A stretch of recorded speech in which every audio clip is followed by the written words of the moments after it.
It happened on a Tuesday, the day my tenant decided to forget who paid the mortgage. I was fixing the leaky pipe in the kitchen when Marjorie Vale, my tenant's daughter, walked in. She looked at me like I was the dirt beneath her shoes. "Mom," she scoffed, "why do you let this old man hang around? He's practically useless."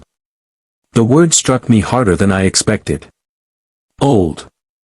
Useless. Before we dive into this story, a story of pride, betrayal, and one man's quiet revenge, take a moment to subscribe to the channel.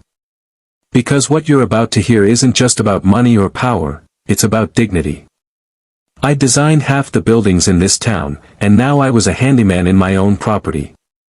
I looked at her calmly and said, "Be careful, Marjorie. The world has a habit of turning titles around." She laughed. "What are you gonna do, buy the house?" I smiled faintly. "No, dear. I already did." Marjorie laughed off my words, unaware that the house's ownership had just legally shifted that very morning. I'd been waiting for this moment, not with anger, but with the quiet patience of someone who understands that dignity isn't given. It's reclaimed. Earlier that week, I'd finalized the purchase. The Vale family had defaulted on their payments, and through my property company, Elderstone Holdings, I acquired their home quietly. I didn't plan revenge. I planned restoration, dignity, order, fairness. But her words, they woke something in me. That evening, I opened the file again and signed one more document, eviction preparedness clause. It was a safety net for me. And perhaps, a lesson for her. I received a call from my lawyer, Ansel Dorian, warning me. "Sir, if she finds out before the notice is official, she could cause a scene." I replied, "Then let's make it a performance worth watching." I wasn't being cruel. I was being clear. For too long, I'd been invisible in my own life. The buildings I designed stood tall across this city, but somehow I'd become a ghost in my own story. Marjorie's insult was just the final brick in a wall I'd been building for years. Now it was time to tear it down. I returned the next evening to collect the last rent check. Marjorie was there again, this time entertaining friends. "Oh, it's the maintenance man," she chirped when I walked in. The laughter stung, but I didn't let it show. Her mother, Evelyn Vale, looked down in shame. I accepted the check, looked around the elegant but crumbling home, and said quietly, "Enjoy your dinner, Miss Vale. You may not have many left here." Her smile faltered. "Is that a threat?" "No," I said, "a forecast."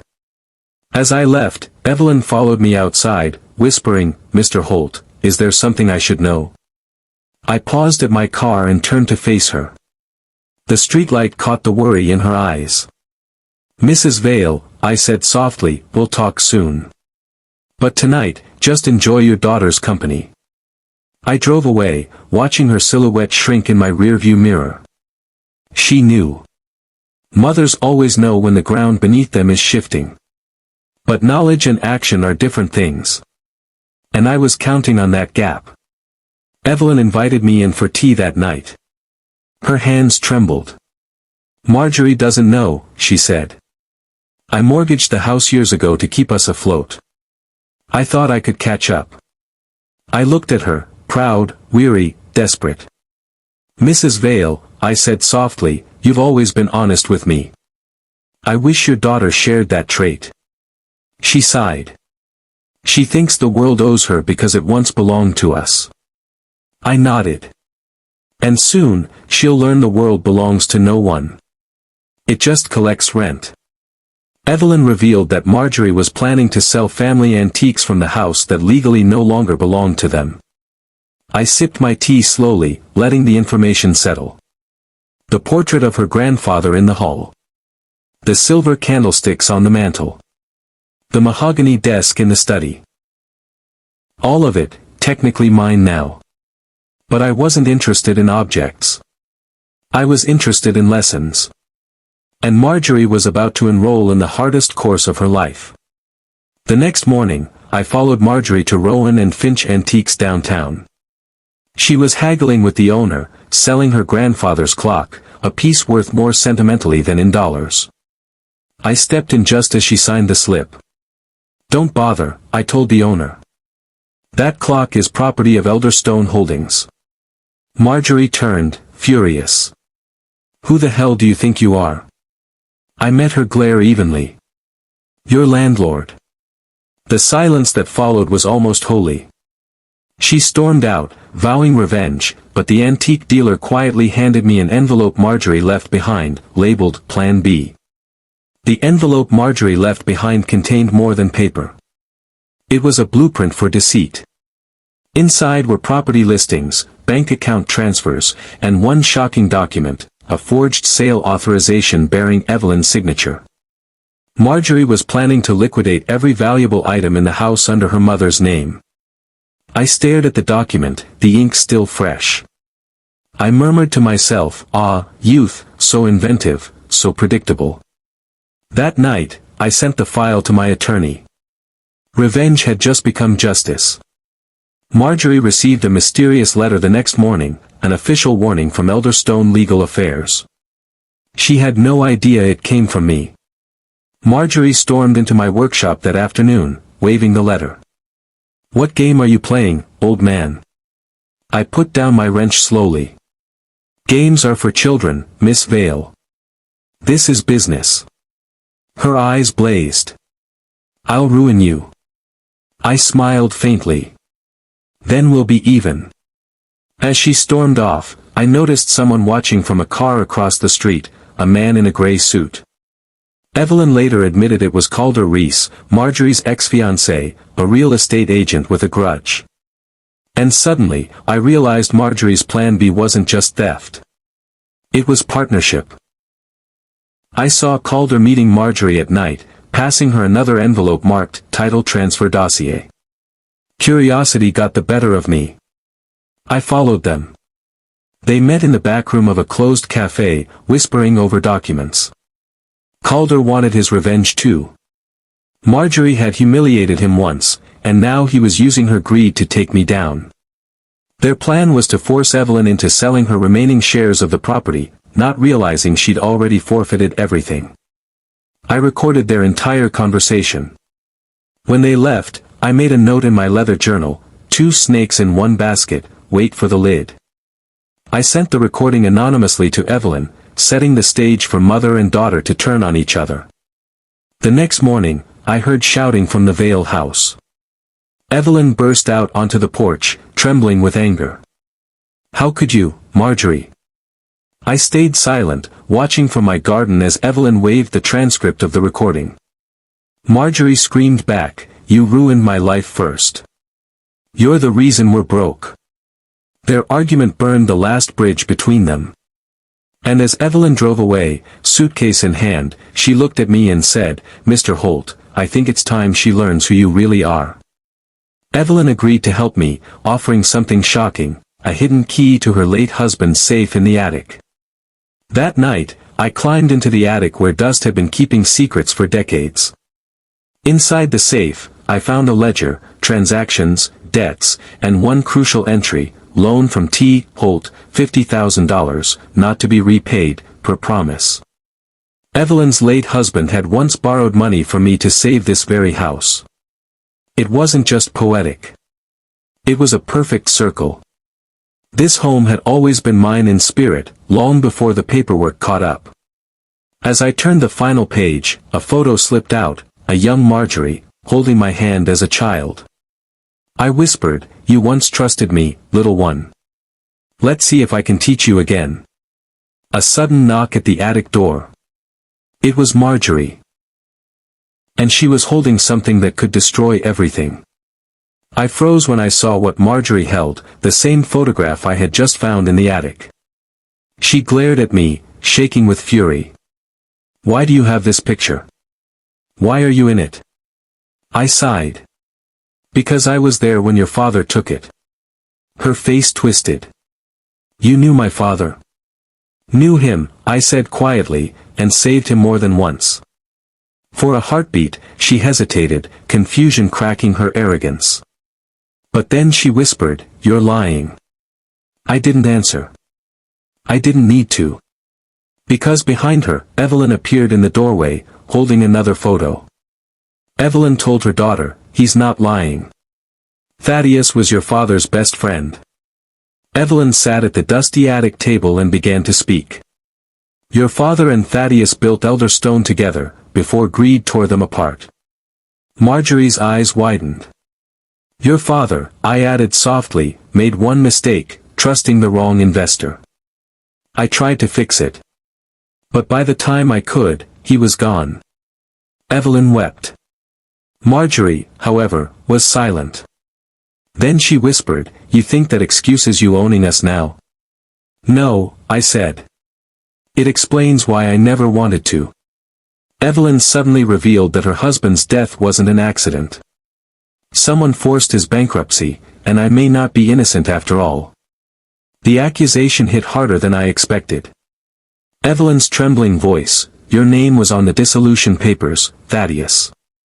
You signed him out of Elderstone a week before he died." I stared at the floor.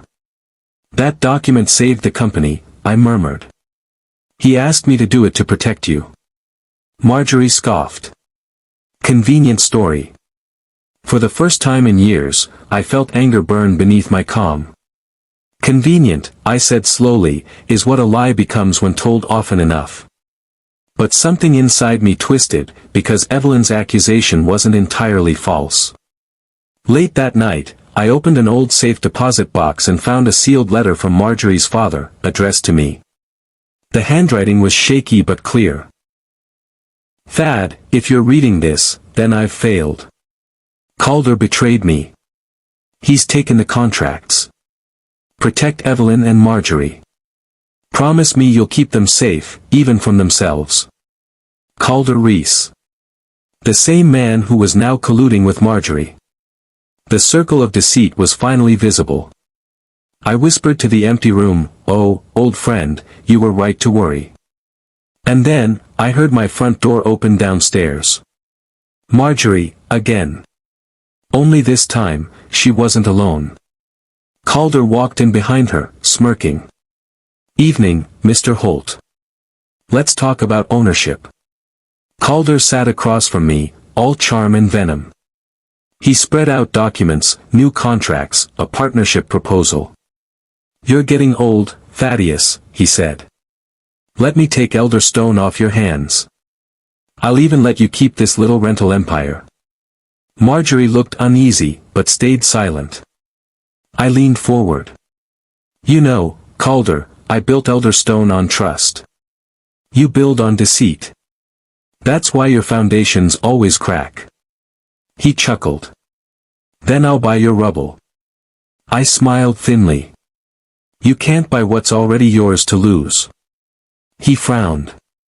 And I dropped the letter from Marjorie's father on the table. "I think this belongs to you." Calder read the letter, his face draining of color, and bolted out of the house without another word. Marjorie whispered, "What was in that letter?" I replied, "Your father's ghost." Calder vanished that night, but his absence made more noise than his threats ever could. By morning, Elderstone Holdings was under audit. Anonymous complaints. False ledgers. And all of them signed with my initials.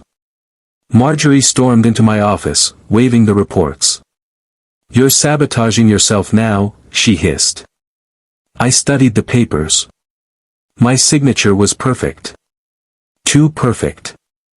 I smiled faintly. "Calder's good. He learned forgery from the best, your father." Her eyes widened. "You knew?" she whispered. "I trained him," I said. "Both of them."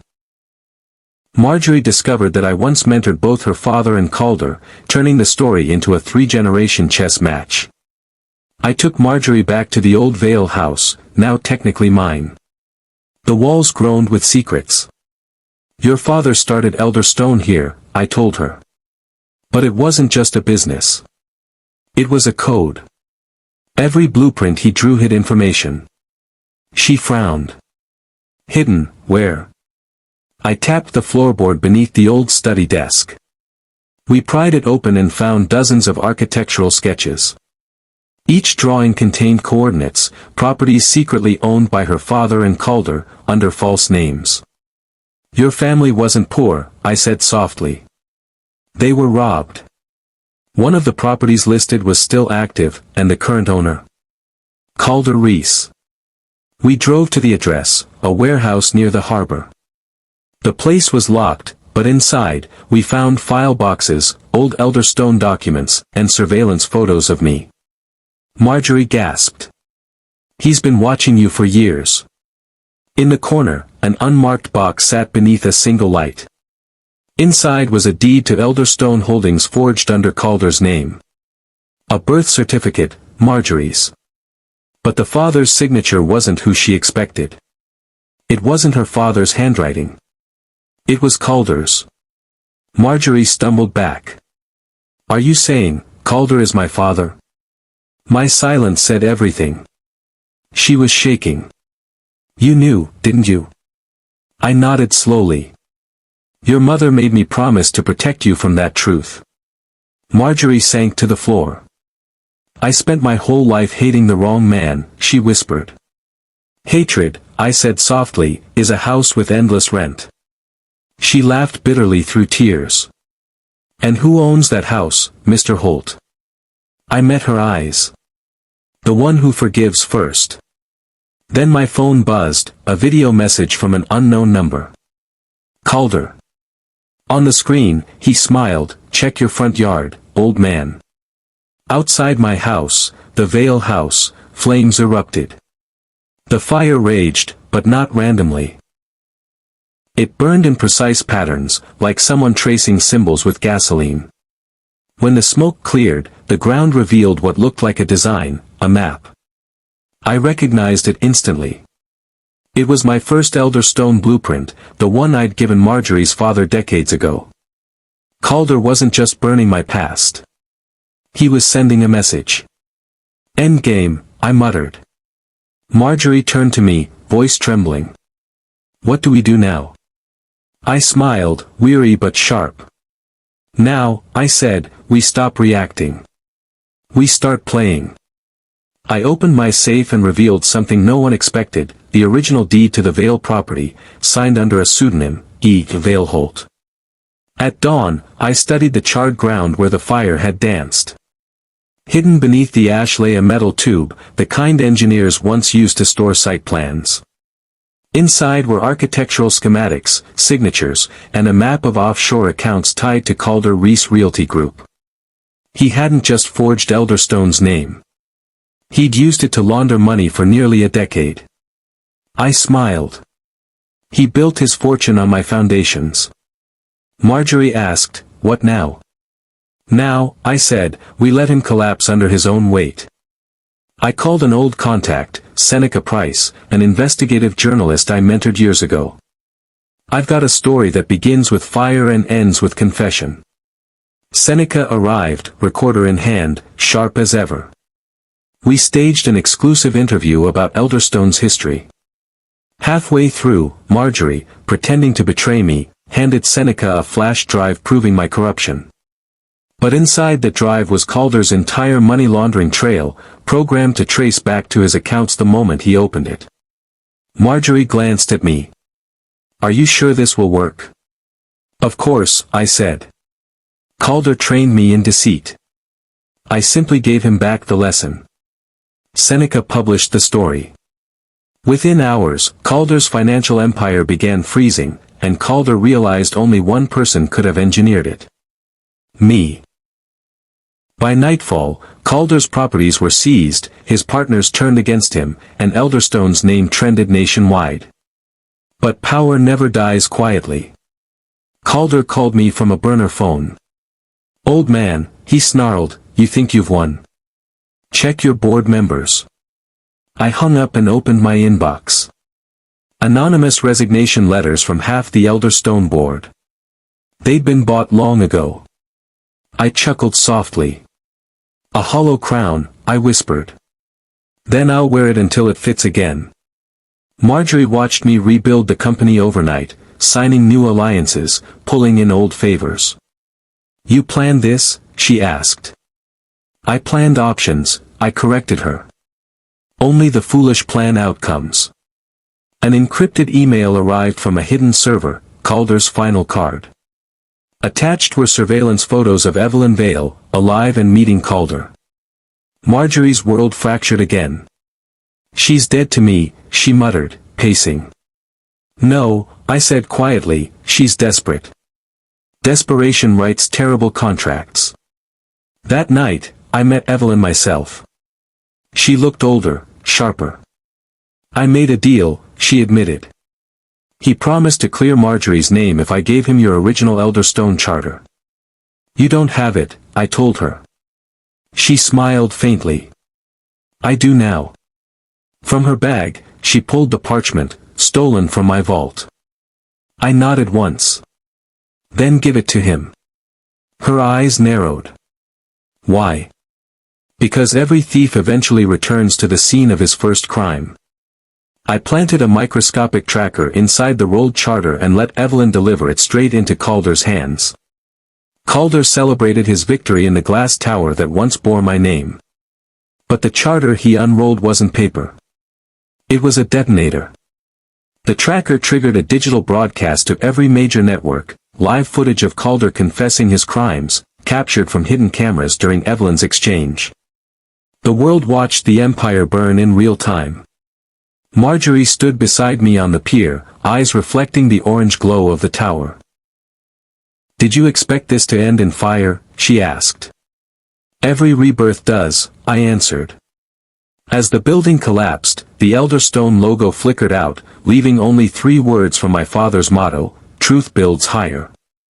The next morning, a letter arrived at my door, sealed in black wax. The sender, Evelyn Vale. The envelope was heavy with intention, black wax stamped with a seal I hadn't seen in years. Evelyn's handwriting trembled on the flap. Inside was a short note and a single key. Her note read, in that shaky script she always used when afraid, meet me where it began. Midnight. Bring only truth. Truth. The word felt like a compass I'd lost and found. I thought of all the times I'd been called useless, a relic, every small humiliation stacked like unpaid bills. I'd learned, painfully, that true power is the ability to translate shame into strategy. At midnight, the foundry's iron skeleton took on another life. Evelyn waited beneath the rusted girders, eyes like someone carrying a confession too heavy to hide. She handed me a small ledger, stained and folded. Before Calder, she said, there was another debt. Your debt. My breath tightened. Mine. She nodded. Your father made a promise to my husband.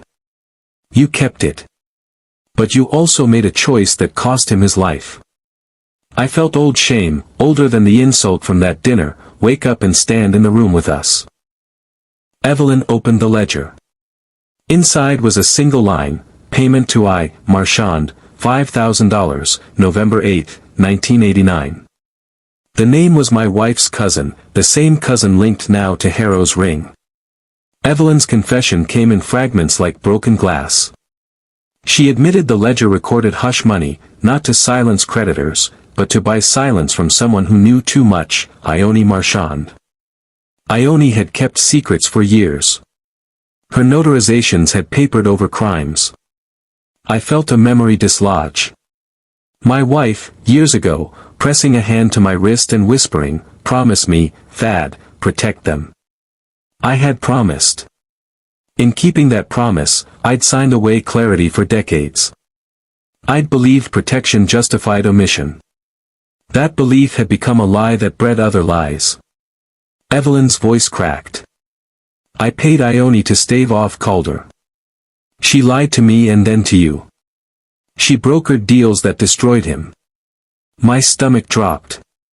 If I had been protecting them, who had I really been protecting from? Evelyn slid one final document across the rusted workbench, a notarized affidavit in Ione's hand that named one more signer, Thaddeus Holt, dated the week before Evelyn's husband died. The affidavit felt like a hand turning the lock on something I'd long kept sealed. I traced Ione's looped letters and felt the old, precise cadence of my own signature echo. It could have been mine. It almost was mine. Someone had imitated me, but why? Ione had been a mirror. She reflected trust and, in the reflection, hid rot. Her later arrest had been only one small curtain pulled. The ledger, the affidavits, and Ione's handwriting suggested a deeper choreography. Someone had used every instrument of trust to orchestrate collapse. I thought of the humiliation from earlier nights, of Marjorie calling me useless, but this was different. It was a moral indictment. Had my silence enabled a crime that killed a man? The best revenge a wise man can imagine is not retribution. It is truth. I took the ledger to Seneca. He widened his eyes. "This proves your hand was framed," he said. "But it also proves someone wanted you compromised. Whoever forged your signature knew you intimately." That night, Seneca emailed a photograph, a grainy image of Ione meeting with a third party, not Calder, not Marjorie's father, but someone from Elderstone's board wearing a ring I recognized. Marcus Vales. Marcus. The name tasted like ash. He'd once been my protégé, sharp, eager, the kind of apprentice you let into your shop and later regret letting in fully. Seeing his ring in that photograph felt like the final betrayal. Not only had he copied lines, he'd copied loyalties. I confronted Marcus in the old drafting room, where dust had become paper's memory. He didn't deny it. Instead, his voice folded into something like confession. "We were desperate," he murmured. "Ione promised protection if I helped reroute liabilities. Calder paid. Ione took a cut. Why me?" I asked. "Why use my name?" He avoided my gaze. "Because your name opens doors. Because we all convinced ourselves that paper could absolve us." My anger didn't roar. It rearranged itself into sorrow. I'd taught Marcus the cadence of a true line, the balance between support and overreach. He'd used that lesson like a weapon. Marcus slid a sealed envelope across the table. Inside, a single, folded page with 3 words, "She asked me." On the back, a list of names. Evelyn included. Those 3 words haunted me like a bell tolling. Marcus's hand had trembled when he slid the list across. Evelyn's name appeared with a notation, "Discreet payment accepted." The ledger was suddenly less like evidence and more like confession, one that implicated everyone who'd been trying to hide a different truth. In the end, the deepest twist was painfully human. Evelyn had asked Ione to protect them all, not realizing protection could be weaponized. She had wanted shelter for her daughter and husband. She had not known she was signing away a man's future. In attempting to shield her family from shame, she traded it for silence that bred violence. "What would you have done?" Marcus whispered. "When your respect was the only currency they accepted?" I looked at both of them, at Evelyn's small, guarded face and at Marcus's ashamed one. I'd been humiliated publicly, called useless. Privately, I had been asked to be savior, conspirator, and scapegoat. My life had been braided with their choices. I closed the ledger, the final page whispering like a promise kept too long. "We rebuild," I said slowly. "But not for revenge. For repair." As dawn broke, a courier knocked with a plain envelope. Inside, only a single photograph. My wife, decades ago, smiling at a young Calder Reese. On the back, in her hand, "Forgive me."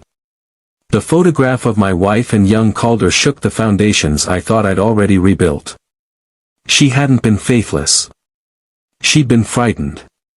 Calder had once saved our daughter's life in a flood.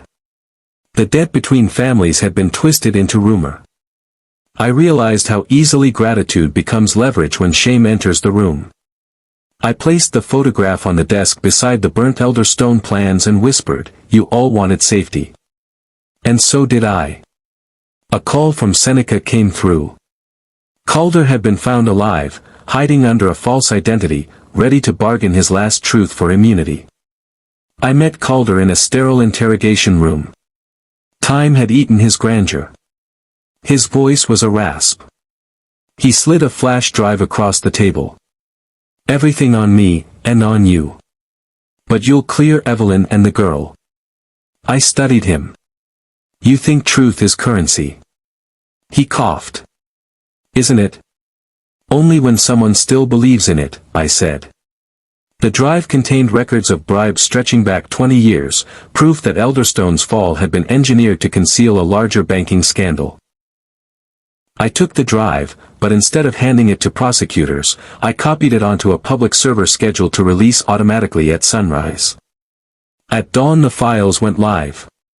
Screens across the city filled with numbers, signatures, and names. The system I had helped build, then been exiled from, was now transparent to every citizen. Elderstone's motto lit the headlines again, "Truth builds higher." Marjorie called, her voice trembling. "They're saying you destroyed what you loved." "No," I replied. "I cleaned its foundation." A courier delivered Calder's final letter, written before the leak, "You win, old man. But remember, every empire you expose leaves you its ghosts." Calder's warning proved prophetic. With Elderstone public again, lawsuits poured in, allies fled, and strangers wrote letters thanking me for a courage they mistook for certainty. But courage isn't certainty. It's movement through doubt. Evelyn visited once more, laying a single brick from the old foundry on my desk. "For the rebuilding," she said. I looked at her and realized we had all been both architects and wrecking balls in our time. That night, I returned to the gutted Elderstone Tower. Under a single work light, I found Marcus restoring blueprints, not for profit, but for teaching. Months later, the new Elderstone stood finished, smaller, humbler, its first tenants young builders who once called me outdated. Marjorie managed the properties now. Evelyn taught them ethics of design. I signed the final lease and paused at the signature line. The tenant's name caught my eye. Marjorie Vale. I smiled. She once called me old and useless. Now she paid her rent on time. But the rent wasn't money. It was understanding. She bowed her head slightly as she signs. "You won, Mr. Holt." "No," I answered. "We all did. We remembered who we were meant to be." I locked the office, breathed in the scent of new timber, and let silence settle like peace. The journey from being called useless to becoming the landlord wasn't about power. It was about reclaiming dignity one truth at a time. I walked through the neighborhood that evening, past houses I designed decades ago. They were still standing, still sheltering families, still fulfilling their purpose. That's the thing about good architecture. It endures. And so does good character, when it's built on the right foundation. People often ask me if I ever regretted making Marjorie pay rent in the house I owned. I told them the truth. I didn't make her pay rent to punish her. I made her pay rent to teach her. Because sometimes, love looks like discipline. Sometimes, it looks like consequences. And sometimes, it looks like letting someone you once cared for experience the weight of their own choices. That's not cruelty. That's wisdom. And wisdom, I'd learned, is the only inheritance worth leaving behind. I sat in my study now, the same study where I discovered the depths of betrayal all those years ago. But it didn't feel heavy anymore. It felt like a library of lessons, each one hard-earned and deeply understood. On my desk was a photograph of 3 generations. My father, me, and Marjorie's father, all standing in front of the first Elderstone building. 3 men, 3 stories, 1 foundation.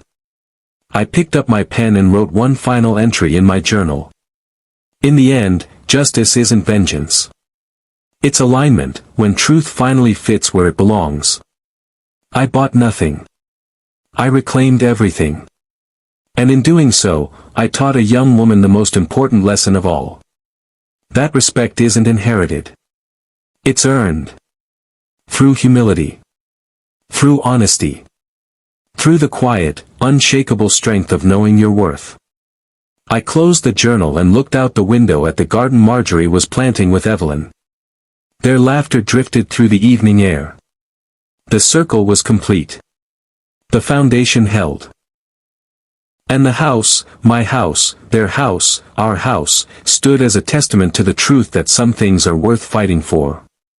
Not with fists. But with patience. With boundaries. With the quiet, unshakable strength of someone who knows his worth. They called me old and useless. Now they called me teacher. And that's the greatest architecture I ever built. Years passed. Marjorie grew into a woman I was proud to know.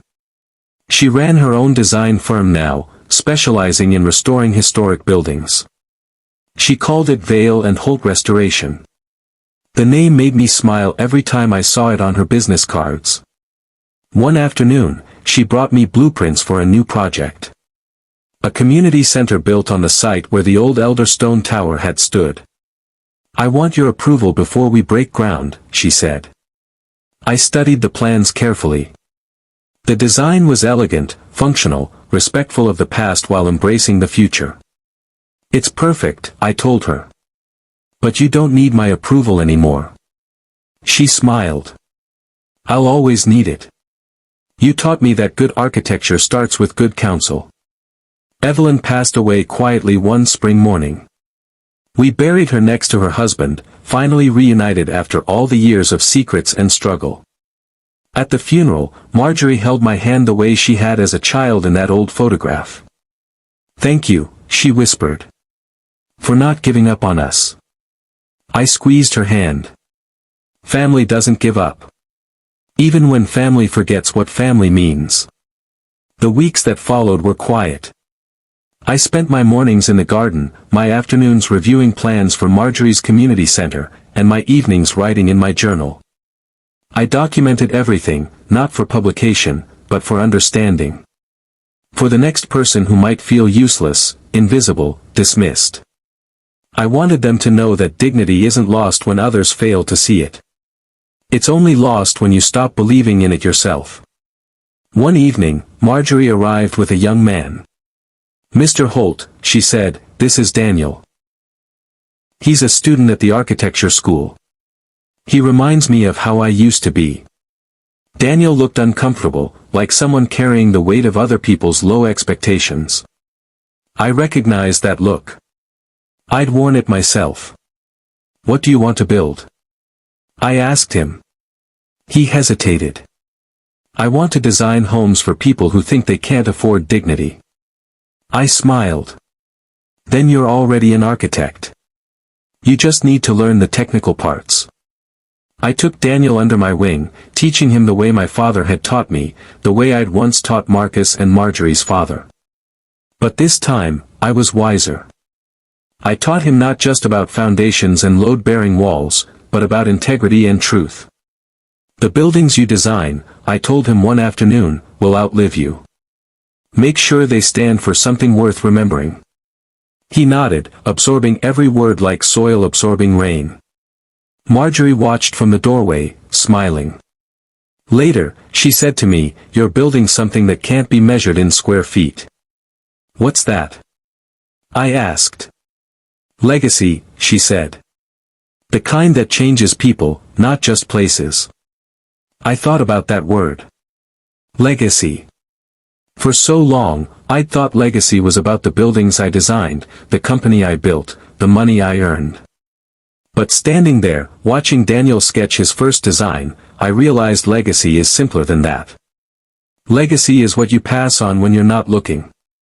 It's the lessons that take root in someone else's heart. It's the moment when someone you taught teaches someone else. It's the endless ripple of wisdom moving through time. The community center opened 2 years later. Marjorie insisted I cut the ribbon, even though I'd done nothing but offer advice. "You did everything," she said. "You taught me how to see a building as more than walls. You taught me that architecture is about people, not property." The center was beautiful. Light poured through windows positioned to catch the sunrise. The entrance featured a mural depicting the history of our town, including a small image of the original elder stone building. Inside, there were classrooms for vocational training, a library, and a workshop where young people could learn trades. On the dedication plaque, I read, "Built on the foundation of second chances." In honor of Thaddeus Holt, who taught us that wisdom is the architecture of the soul. I felt my throat tighten. Marjorie stood beside me, her hand on my shoulder. "You once told me that some foundations resist demolition," she said softly. "You were right. You were the foundation all along." I looked at her, this woman who'd once called me useless, who'd learned through fire and consequence what I could never have taught through words alone. "No," I said. "We all were. We just forgot for a while." The years continued their steady march. I grew older, slower, but never stopped working. Daniel became Marjorie's partner in the firm. Together, they designed buildings that won awards, but more importantly, they designed buildings that served people who'd been overlooked. One winter evening, as snow fell softly outside my window, Marjorie visited with a stack of documents. "I want to show you something," she said. She spread out plans for a housing development. Affordable homes, built with quality materials, designed with dignity. "We're calling it Elderstone Commons," she said. "Every unit will be rent to own. No one will be trapped paying forever without building equity." I studied the plans through my reading glasses. Each home was small but thoughtful. Large windows for light. Porches for community. Gardens for growing food. "Who's financing this?" I asked. She smiled. "You are. The trust you set up years ago. The one you never touched. It's been growing. There's enough to build 50 homes." I'd forgotten about that trust. Money I'd set aside decades ago, thinking I might need it for retirement. But I'd never needed it. I had enough. "Use it," I said. "Build 100 homes if you can." She laughed. "We'll build what we can build well. You taught me that." As she left, I sat alone in my study, surrounded by blueprints and memories. I thought about the journey from that humiliating dinner to this moment. From being called useless to financing homes for families who needed them. The path had been long, painful, filled with betrayal and revelation. But it had also been necessary. Every lesson I learned along the way had shaped me into someone who could do this work, this final work of creating something that would outlive me. I wasn't building monuments to my ego. I was building answers to the questions I'd once asked in my darkest moments. Does my life matter? Have I made a difference? Will anyone remember why I was here? The answer wasn't in buildings or bank accounts. It was in the people whose lives had changed because I refused to accept their definition of my worth. That spring, I received an invitation. The architecture school was hosting an event honoring lifetime achievement. Marjorie had nominated me. I almost declined. I'd never been one for ceremonies or recognition. But Marjorie insisted. "You need to see what you've built," she said. "Not the buildings. The people." The auditorium was packed. Former students, colleagues, even some of the young people from the community center. One by one, they stood and told stories. About designs I'd reviewed. Advice I'd given. Moments when I'd seen potential in them that they couldn't see in themselves. A young woman spoke about how I'd funded her scholarship after her father lost his job. A man described how I'd hired him for a project when no one else would, giving him the experience he needed to start his own firm. Daniel talked about the day Marjorie brought him to meet me, how lost he'd felt, and how my simple question, "What do you want to build?" had given him direction. Through it all, I sat quietly, overwhelmed. I thought I was just living my life, making decisions, trying to do what seemed right. I hadn't realized the impact of those small choices. When it was my turn to speak, I walked slowly to the podium. I looked out at all those faces, young and old, each one a testament to something I'd learned painfully, that being useful isn't about what others call you. It's about what you choose to do when no one's watching. I was once called old and useless, I began. Those words hurt. But they also woke something in me.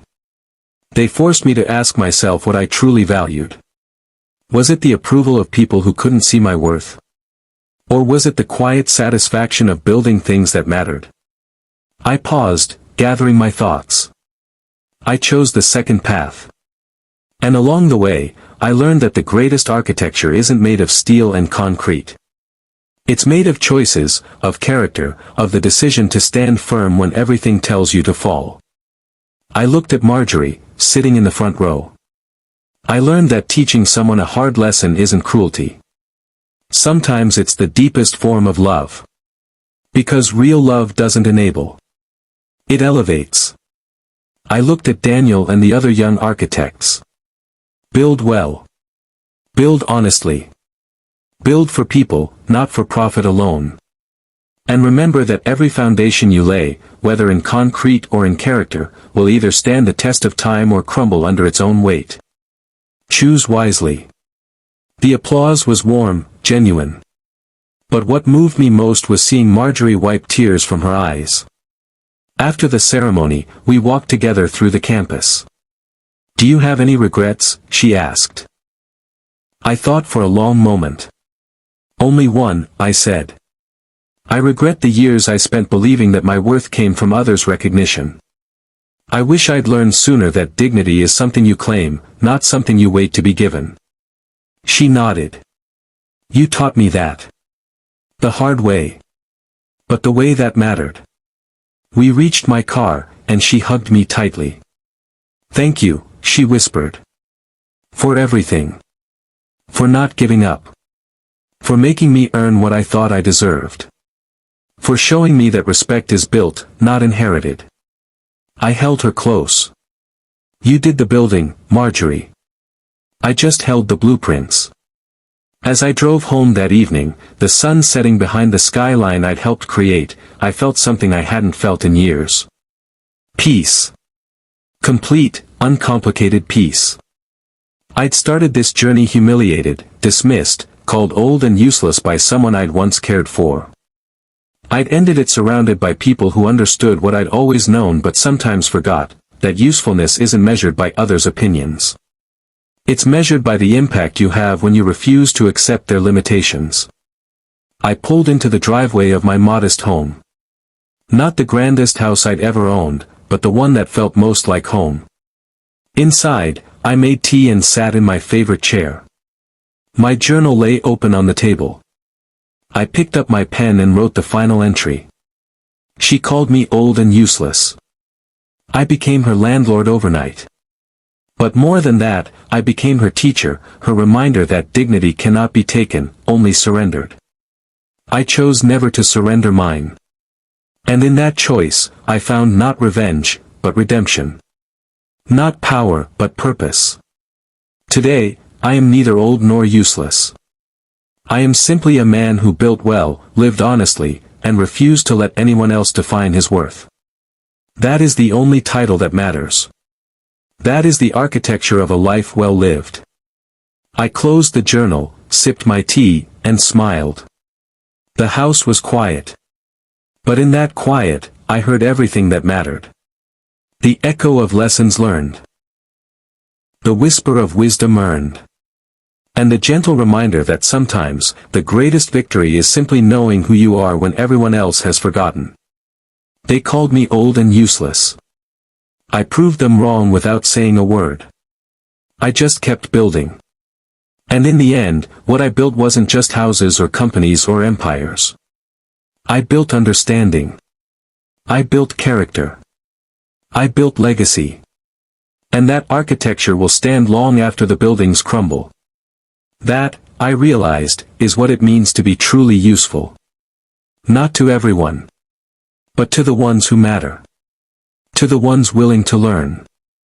To the ones brave enough to admit they were wrong and wise enough to grow from it.